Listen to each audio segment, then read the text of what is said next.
Welcome to Football Today, December 27th, 2024. I'm your host, Bobby Skinner, here with my co-host, Justin Penik. We're presented by Captain Morgan. And we had some Wednesday football, Justin. No COVID reason why. Just pure greed and love of the game. We had Wednesday football. How are you doing? I'm doing good, Bobby Skinner. I'm coming to you from a hotel room in Atlantic City. We don't have to go into the office, so I'm trying to take advantage of not being in the office, but we're still bringing you football today. And yeah, we did have Wednesday football, special Wednesday football, and I want to kick off the show with this.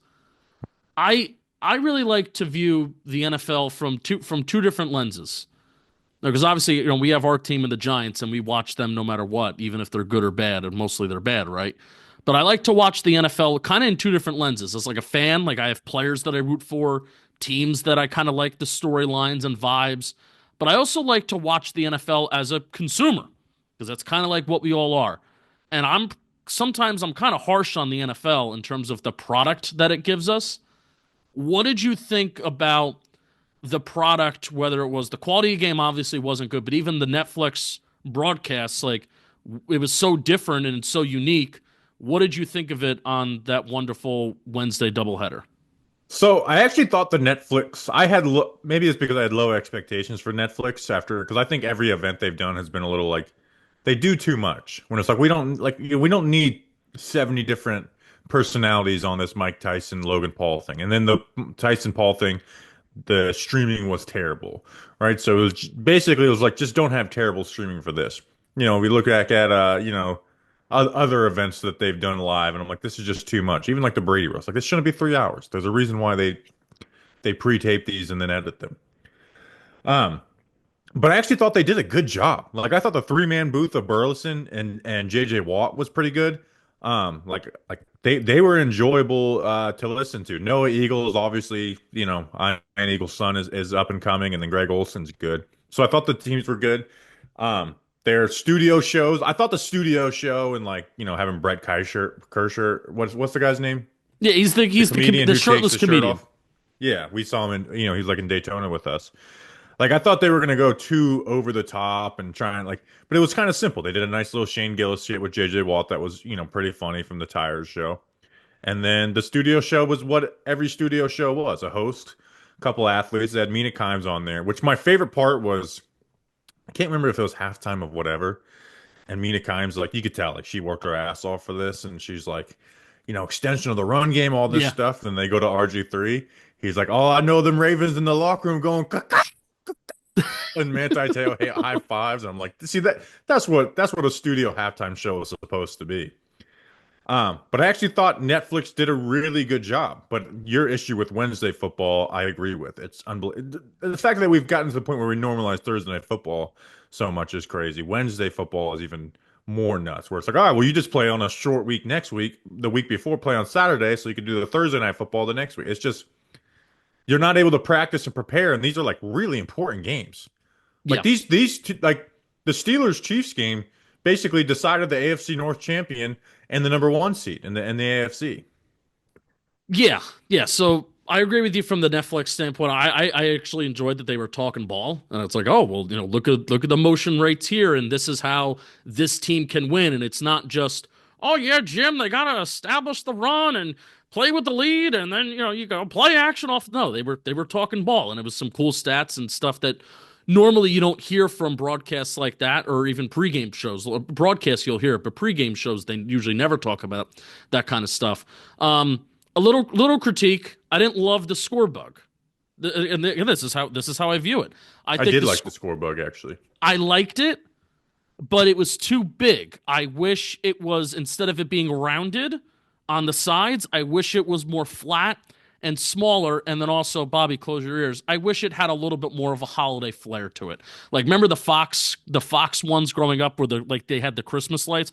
That shit was awesome. It had a little bit of snow in it. Wish it had more of a holiday flair to it. Anyway, I yeah, thought that was the worst part is like they'd do the random snow flurries when they would like change shots. yeah, yeah.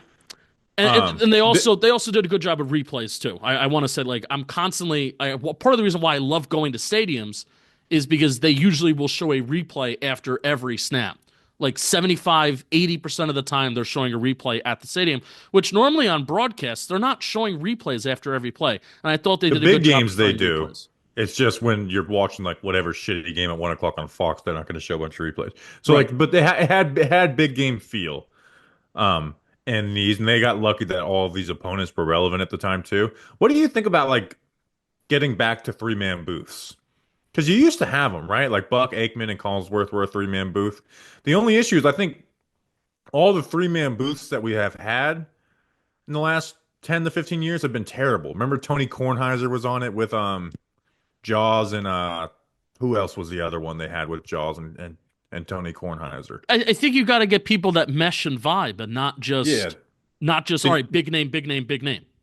yeah, and then you had like Levy with Lewis Riddick and Orlovsky and Orlovsky and Riddick are, and I like Orlovsky, but they're a horrible listen because they're in a constant who knows more Oh ball yeah, pissing match, which is I like feel like that's they're not very like. different brain wise about football too. I also Well, get and they're that just feeling. both like, the banjo coverage. Oh, well, actually, I think it was the stacked along. It's like, all right, just All talk right, about chill out. like keep it simple. Like Nate Burleson perfectly, right? That the George Pickens, not running his route on the four verts. Just anyone can understand the way he explained that. But anyways, like realize who your audience is. But let's get into the actual. But Wednesday football is so stupid. Yeah, that's what I really want to say. Yeah. It's a terrible idea. Again, the fact that we've normalized Thursday night football is ridiculous. But and they've changed it to where at least you should be like, all right, well, at least every team has to do it once. Now that's not the case. It's just you hear coaches talk, they just don't prepare. They don't practice that week. It's a shortened game plan, and these are when like big game plan and look like this is the time of year where like game planning is the most fun because you have so much film out there on both sides and you can really like, take advantage of some things or people know what you do well. And instead we just get kind of rushed, baby game plans. Yeah, these were two games and four teams yesterday. They're good teams. I mean, you could go into it. And the guys don't want to play either. Yeah, I mean, you could go into it and say the Steelers have their flaws, which they absolutely do. You can go into it and certainly say that the Houston Texans offensively have their flaws. I mean, if I'm a Texans fan, we're going to talk about this. If I'm a Texans fan, I'm ripping my hair out at how often, like every time you look at the TV screen, it's third and 12, third and 20, and it's like, man, what are we doing? We shouldn't. We have the offensive personnel to kind of not be this bad. The Texans have faced the most third downs in the NFL this year. And again, we'll get to it. But those are four good teams where the results and the product that we saw shouldn't happen. That shouldn't happen on a normal Sunday or especially in late December in the NFL. You shouldn't have two games where those teams are that kind of close and competitive with each other, resulting in that kind of blowout. And hey, you can say that, oh, the same result would happen on Sunday, and there's no way for me to debate you since it's a hypothetical situation. But I really think if the NFL cares about the product and not just the ratings, because people are going to watch it no matter what. But if they care about the product that's on the field, which I don't necessarily know if they do, because people are going to always keep watching, then they They need to don't. stop playing games in the middle of the week. You want to know why it worked in They don't care 2022, about the Bobby? product. You want to know why it worked in 2022 when they first did it? Because the games organically happened on Saturday and Sunday. Remember it was the Vikings Giants game. I believe there was a Raider and I think it was a Raider and Chief game that No, they put them came all down. on Saturday and then they saved 3 games for Sunday is what it Yeah. was. So it kind of organically worked because that's how the calendar lined up. And then That's last year why they it did worked it in on Monday. 2022.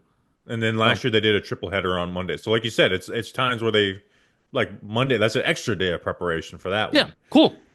Um so yeah, I agree with you, but it's never going to change. Like we No, will be getting games on future Wednesdays and on the Tuesdays or whatever.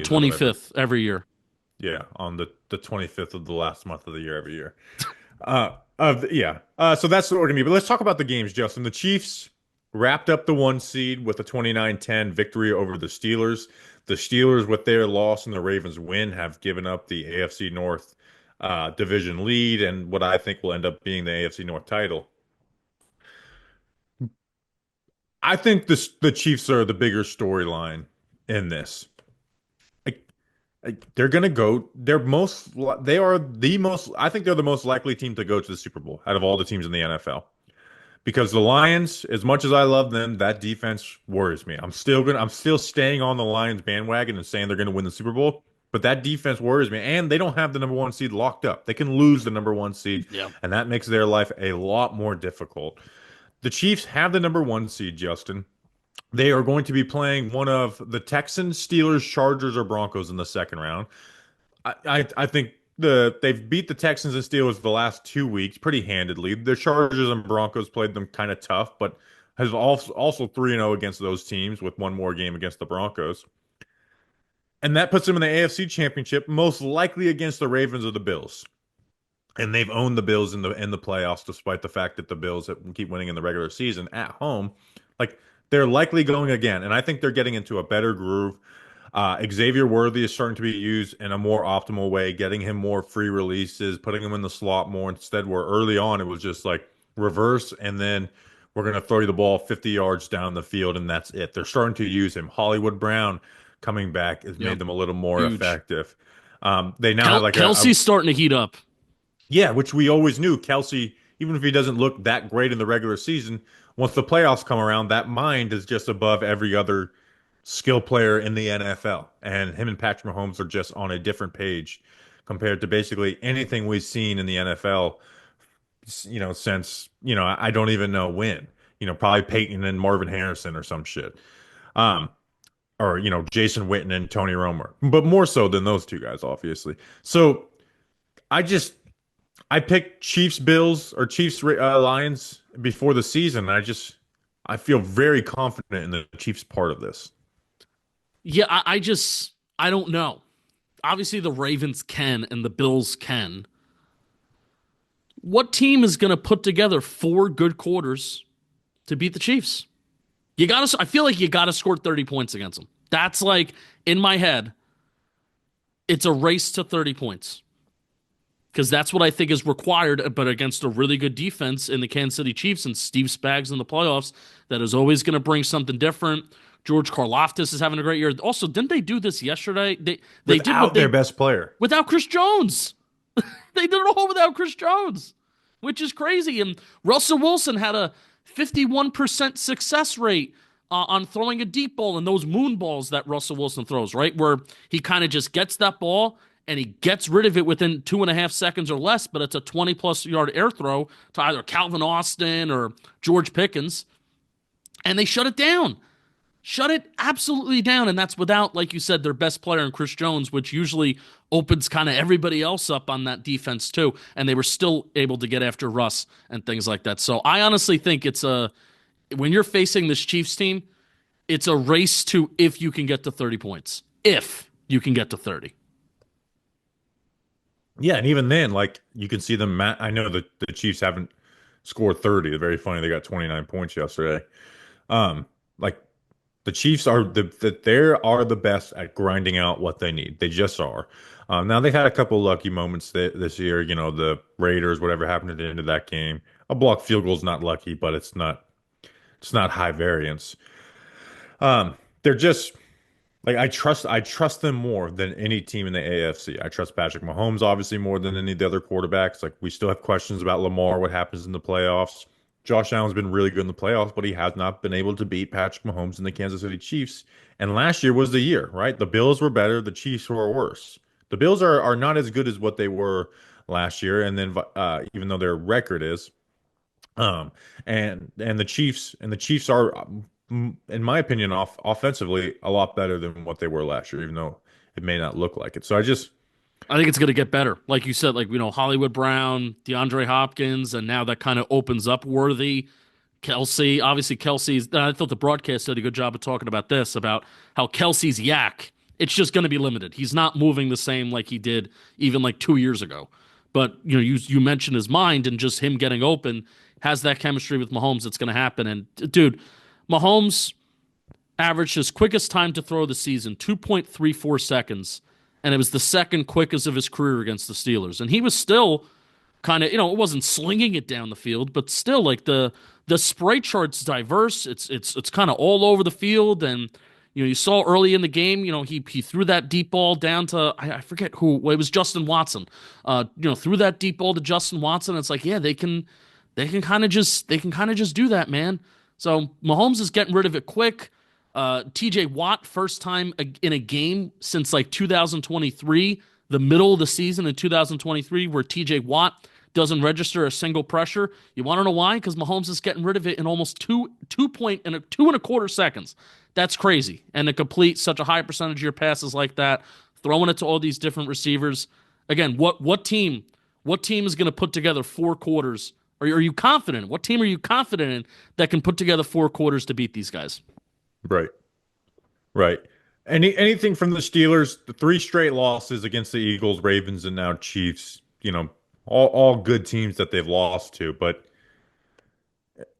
one, they're a little banged up on defense. In reality, there's other issues going there too. Defensive guys like Watt and Cam Hayward, we're talking about like if 10 guys do their job, it's the 11th. I don't know who that's directed at. Let's be real. It's George Pickens, man. No, but there's the defensive guys. Like maybe they're talking about like Minka freestyle. Again, I have no idea what that's about. But who's going to be Pickens, that guy on offense? We've been talking about this with our Giants, ironically enough, about lack of leaders in the locker room. Who's going to be that guy on offense that's going to call guys out? The offensive line is relatively young. Russ isn't that kind of leader, and I don't know. I don't even know if I would want my quarterback calling other people out. But I think it's those defensive guys like the Watts and the Haywards, and I don't think Minka's that vocal, but I think he's earned that right. So I think they're very much talking about George Pickens. I would want to again pull my hair out if I were a Steelers fan and having to deal with this guy because he's so talented and he is such an X factor for that Steelers team where really he is the I would say he's the if that Steelers offense is an engine, he's the oil.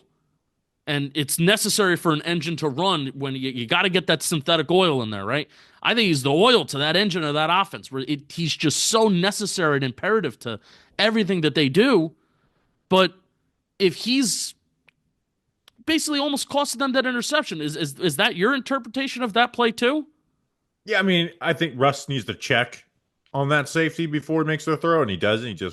He just trusts it fully because it's again they could have been playing a they could have been playing like a half and half coverage where the outside corner has a vertical in the middle field. Like so, Russ needs to check with that regardless. But yeah, that's the Pickens show, and Tomlin, for better or for worse, they get like you said, they get the most out of him sometimes, and then they get that shit happen. He's just an immature player. He's always going to be, and at some point, the Steelers are going to trade George Pickens to some team, and that team's going to be driven nuts by him, and they're not going to be able to pit up with it the same way the Pittsburgh Steelers are because they don't have the same organizational structure that they do. So, like, if you're a Steelers fan, obviously you want a quarterback, but outside of that, your number one need to me is another wide receiver, so you can get rid of this guy and be Yeah, so less reliant on George Pickens. because not everything is going to be easy. Like breaking news, man. No, he's a Not a, pain in the ass. He's a pain in the ass, and he's a very talented pain in the ass, and he puts points on the board while being a pain in the ass. But when you're losing games, that's not as fun and funny. yeah, and I feel like you just gotta get that the Steelers are gonna play a type of brand of football for better or for worse. They're gonna play a type of brand of football that is frustrating. It's not overly aggressive. It's not like Dan Campbell out there making all these fourth down decisions and being aggressive and trying to score points. It's going to be conservative in nature, I think, in play calling and in like fourth down decisions and shit like that. So it's kind of either get on board or get out, man, because that's the way that it's run. And him pitching more than the interception, or maybe even just as much, the pitching a hissy fit every time that a play isn't successful is also just a bad look. Like, dude, the team is getting their ass kicked. It's not just you. The team's getting their ass kicked. I can't stand that, man. And it's probably like an old man take. Oh, he's showing passion. He's showing fire. Okay. It's draining to be around that as teammates. Yes. Yes. Like I watch that and I'm like, that's not a guy I want to be around right now. Yeah, it's mentally draining on teammates when it's all the time. It's one thing if you got a guy who's a pain in the ass every once in a while. When it's all the time, it just becomes mentally draining. And Yeah. I have like a Kenny Pickett source, and he's like That's a Kenny, sentence. yeah, I know, and that source tells me he's like, listen, I don't think Kenny Pickett's that good, but Kenny Pickett was driven nuts in Pittsburgh because he was held accountable for things while fucking Deontay Johnson and George Pickens just run the wrong route like 60% of the time. Yeah. He's like, so I don't, now at the end of the day, like you got to feed those guys out on the sideline. But he's like, they don't do shit about it. And then what Tomlin does is he gets the most out of these guys, trades them, and then those guys like don't pan out the same way on other teams because it's like they can't handle them the same way. But Tomlin is great as like handling what George Pickens is, but he is just a pain in the ass. Like if he was on with not any other coach, but most other coaches, like he would have been sat down at some point, suspended for a game. Like, but with Tomlin, he does a good job of handling it. Yeah. On the other side of the AFC North, Justin, the Ravens smacked the Texans 31-2. I love when a team only gets a safety. That happened in the Giants Falcons playoff game all those years ago because it's just such an ugly looking score. 31-2. CJ Stroud, I think, is more of the storyline in this game. But even though it wasn't Lamar's best statistical game, Justin, he passes Michael Vick for all-time QB rushing yards, which is crazy to think about. Um, did he get the MVP back? Even though, again, not his best statistical game, not even best statistical game in the last few weeks. But, you know, did he get it back? Because now we're like, okay, all the box score stats are here, and you a nice shiny win when you're all watching the TV at the same time. Yeah. Yeah. Even though the technically is a national television, but it was a national game, right? So you do that for on a national stage. I mean, the scramble play where it was set the 7-8 second play to Isaiah Likely, just nuts, man. I mean, I think it's a crossing play where that I think that kind of shit. You try and beat man coverage with that, where you're trying to confuse guys and crossing and maybe set some like unintentional picks. But I think the Texans are in zone, so it's a perfect defensive call to what they're doing on offense. But you can't. There's no way to defend. Buy time, make guy miss, make guy miss, make guy miss. Isaiah Likely eventually is going to come open. And then you just see him outrun everybody in the open field. Everybody. And it wasn't even close. It wasn't even close. Like, oh, Lamar Jackson's got that extra speed in him on like that 50-plus yard rushing touchdown. So, yeah, man, it goes back and forth. And just when you think that it's over, maybe Josh Allen has another game where he scores fantasy owners 50, 60 points in the fantasy playoffs. And then, maybe Josh Allen gets it back. But the national stage doing it, the way that Lamar did certainly does help. And it's against a really good defense, too. Like, that Texans defense, say what you want about their offense, which I can say a lot of things about it. That Texans defense is playing well this year and kick their ass. I thought the more impressive thing about the Ravens was how well Derrick Henry was able to run because he hadn't been as dominant as he was early season. Still very good, but a top 10 rushing defense in the Ravens just ran all over them. They're probably like top 5 or top 6 going into it. Do we have any ads on this show? We do. Would you like me to talk about it? What is it? It's Captain Morgan. All right, so I wanted to say this before. So since it's Captain Morgan, before you get to the Captain Morgan ad, and because I want to talk about CJ Stroud. But we did our MVP show on Wednesday, and it made me think. Do you think there's like talking heads who like put in like big futures bets on like MVP and are like pushing it to win those bets? Oh. Well, I don't think those talk. Are you allowed to? I think so, yeah. I mean, we're allowed to bet on that. So why wouldn't they be allowed to? Maybe I guess like announcers can't bet on game. Like Chris Rose for example, Chris Rose is abstaining from picking anybody in the Chargers Patriots game. And this is just our pick segment on this show. I don't know. Why do you say that? I just made me think. Okay. I'm going to ask, can MVP voters bet? I don't know. Anyways, maybe we'll cut that part out of the show. Why don't you talk to us about something, Justin? I will talk to you about something, and I'll talk to you about Captain Morgan because today's episode is sponsored by Captain Morgan, the official spice rum of the NFL. And in the Captain Morgan Playmakers Fantasy League, we have Dalton Philly and Shelfie, the real ball knowers. They're facing off in the Captain Morgan Fantasy Playmakers League Fantasy Championship. I'm really excited to see how it shakes out. I think Dalton Philly is favored by a little bit, but Projections mean nothing. They mean squat in fantasy football. So I'm excited to see how that's going to play out. We'll keep you posted on how everybody does. Captain Morgan, the NFL season where legends are born on and off the field. Some are of last second plays that turn the tide and change a team's destiny, while others are friends who follow the captain from within them to make a regular get together into the stuff of legends. So grab your crew, grab a captain and a cola.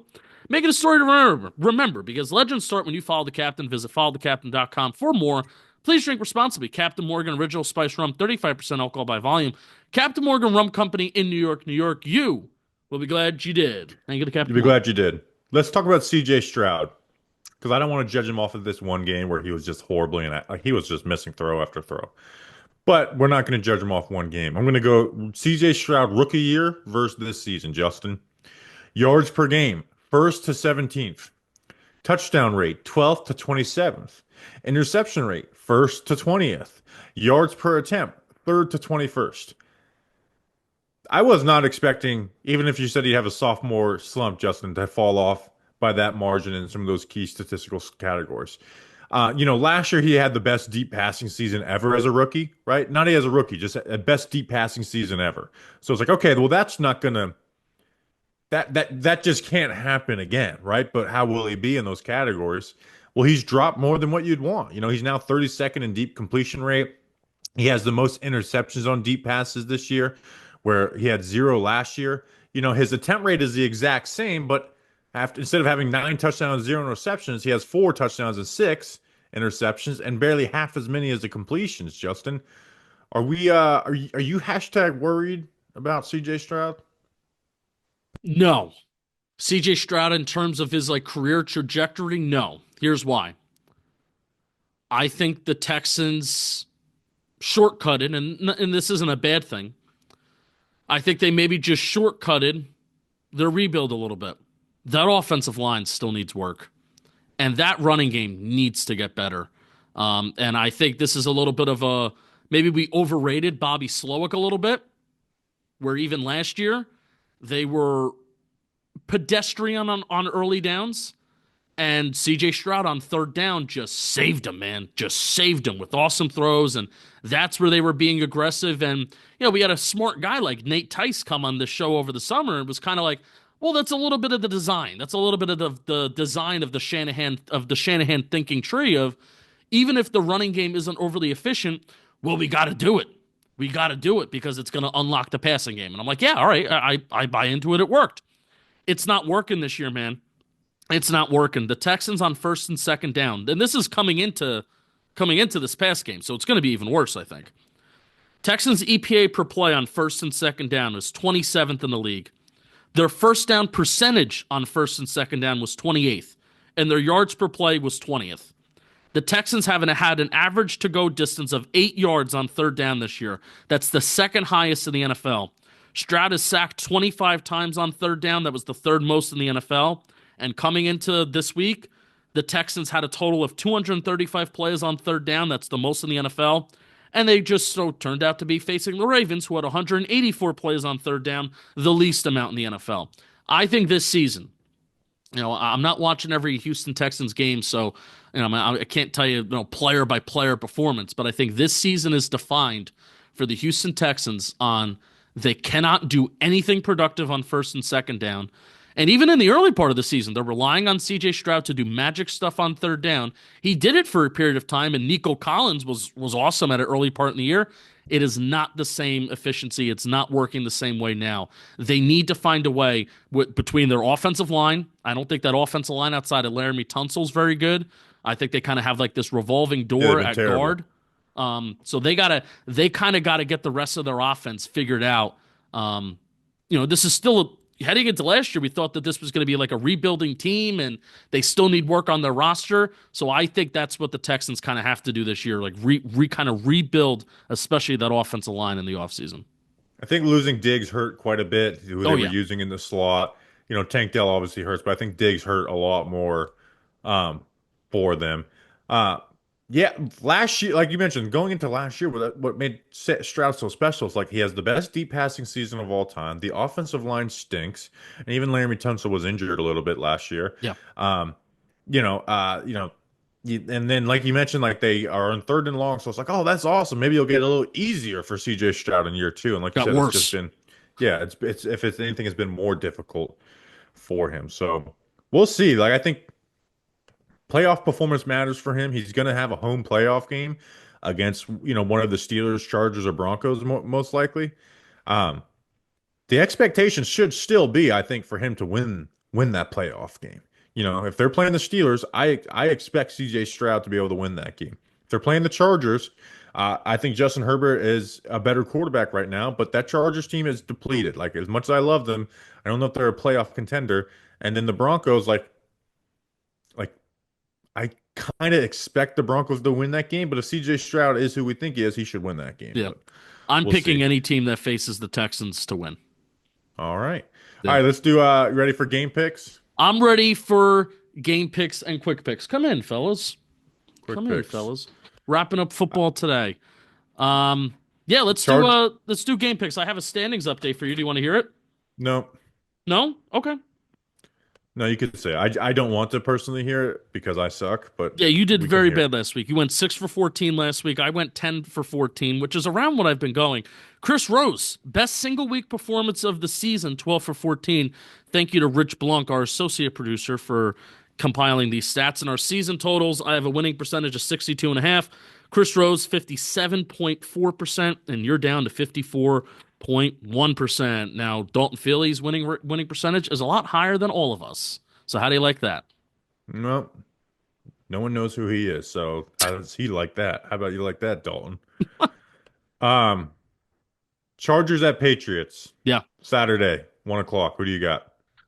Chris Rose is not picking this game because he's calling this game, which I wanted to push him a little bit more on. I'm going with the Chargers, though. I think the Patriots can look good, but I don't think they're going to put together a game from start to finish to win. Yeah, means more for the Chargers, and a game where they're coached up, ready to go. I got the Chargers. They still haven't clinched the playoffs, so they can clinch it here. Um, I was hoping to have Rose on so we can get him to drop some type of Talking Giants reference. Now, Um, and but yeah, odds are he wouldn't do it anyway. Broncos at Bengals. This is, I feel like, the game that everybody is watching this week. Um, Broncos put the fucking Bengals out of their misery and stop this charade of them being a team that is don't let them get in the playoffs. You know what? That defense in the playoffs, it doesn't scare anybody. I got the Broncos. Do your Bengals stay alive, Justin? Oh, my Bengals stay alive, babe. The dream is not dead. Unfortunately, I think the Broncos lose back to back. And then I think the Colts sneak into the playoffs, which nobody wants to see. But yeah, give me the Bengals. Chris Rose is also picking the Bengals. All right. Cardinals at Rams. Cardinals, I think, smacked the Rams earlier in the year. I'm gonna go just when you think the Cardinals are dead and the Rams are hot. I'm still gonna go Rams because I love the Rams. Yeah, I'm gonna go Justin, who do you Rams got? too. I want them. I want them to win the West. I want to see Matt Stafford in the playoffs. So it's clean sweep. Rose is also going Rams. Jets at Bills. I watched the Aaron Rodgers Enigma thing Sure. just because I didn't really care about the off-field stuff, but it was just like I wanted to I like watching about like great quarterbacks' careers, and I'm like, damn, he's kind of going out sad with the fucking Jets. Jets at Bills. Who do you got? I have the Bills. Raiders at Saints. This is a great one. Who do you got? Whoa! Did you made Oh, a selection? I got the Bills too. And so does Chris Rose. This is so we have Raiders Saints. Yeah, How many people watching this game this weekend? More people watch Raiders Saints or more people watch Colts Giants? Colts Probably. Giants playoff implications. Giants. Yeah, that's It's going to true. be in their big market. Yeah, Raiders Saints. I'll go with the Saints. I'll Raiders go Raiders Raiders. are Raiders are away favorites. Well, they're on a winning streak. I got the Raiders. Yeah, I have the Raiders too, and so does Chris Rose. Damn it, that means the Saints are going to win. Oh no, I'm Colts saying Saints. I'm saying Saints, and then both of you are saying Vegas. in the game, the cheapest ticket in town game of the week. Huh. Tickets as low as $11. Colts at Giants. Colts win, right? Yes, clean sweep. We didn't. We're not going to talk about this. What do you think is like? How bad is the reaction if the Giants, who have the first pick now, win this game and like drop down to pick five or something? I think. Is it like mayhem? Oh, there will be. Now, because there's a lot of fans that go to the game that no matter what, they just want to win. That's more of like a Twitter thing. But I'm saying that if we're on Twitter, it's going to be mayhem Oh, on Twitter Twitter. will burn, yes, but the stadium will be mixed, which is Oh yeah, crazy. this. I mean, Raiders. You saw the videos of the Raiders last week. They were cheering Yeah. when it's like you can't control it. So people that get mad about it, whatever. All right, so I got the Colts. You got the Colts. Does Rose have the Colts? Yeah. Cowboys at Eagles. I got the Eagles. Tickets as low as $173 in this one. Who do you got? Eagles, and so does Rose. Panthers at Bucks. Did the Panthers keep their hot streak? The Bucks, they need the Falcons to lose a game to make the playoffs and to win out. I got the Bucks though. My Bucks are frustrating, man. Just take care of business. I got the Bucks, so does Rose. I want to look at something. The Bucks can't get in wild card wise, right? No, they would need the Commanders to. No, I don't think they can. I'm going to look at it right now. They would need the Commanders to lose their final two games, and then you would need a tiebreaker. So then, who would win the tiebreaker from the Commanders or the Bucks? Which I think the Bucks beat the Commanders The week Bucks one. beat the Commanders week Yeah, one, so they would need which the it's not Commanders. impossible. The Commanders play the Falcons and the Cowboys. Yeah, maybe. There's a Next game we path. got, but I got Bucks. Does Rose have Bucks? Yes, he does. Titans at Jags. This is going to be a beautiful one. I'm going to go Mason Rudolph. He's got them on a little bit of a hot streak. Yeah, I am too. If it is Mason Rudolph at quarterback, I'm gonna go Titans, and so will Rose. Browns or Dolphins at Browns. Tickets as low as $14. Who do you got in this one, Justin? Dolphins, they stay alive, and so Rose has them alive too. All right. Dolphins stay alive despite the climate. Dolphins aren't really affected by that. Packers or all right, anyways. Packers at Vikings. This is actual game of the week, Justin. I'm going Vikings. They win at home. They beat the Packers earlier in the season. This is an expensive ticket. $328, the lowest one. I got Vikings. I'm going Pack, and Rose is going Minnesota. All right. Falcons at Commanders, Sunday Night Football. Michael Penix versus Jaden Daniels, rookie quarterbacks. I'm going to go with the Commanders. I think they're on a little bit of a hot streak. And the Falcons can't rush the passer. And if you can't rush the passer against Jaden Daniels, you're kind of screwed. I got the Commanders. Yeah, the Falcons allow a lot of long drives. They have a hard time stopping the run, so I'm gonna go with the Commanders, and so will Rose. Lions at 49ers, Monday Night Football. Before the season, this felt like game of the fucking year. Now it doesn't even mean that much. I guess the Lions need the one seed. Lions, they got to keep us with Vikings Lions number one seed battle next week. I Yeah, get I Lions. I agree, and so does Rose. All right, we will see you guys on Monday for another episode of Football Today. Until then, this is Football Today.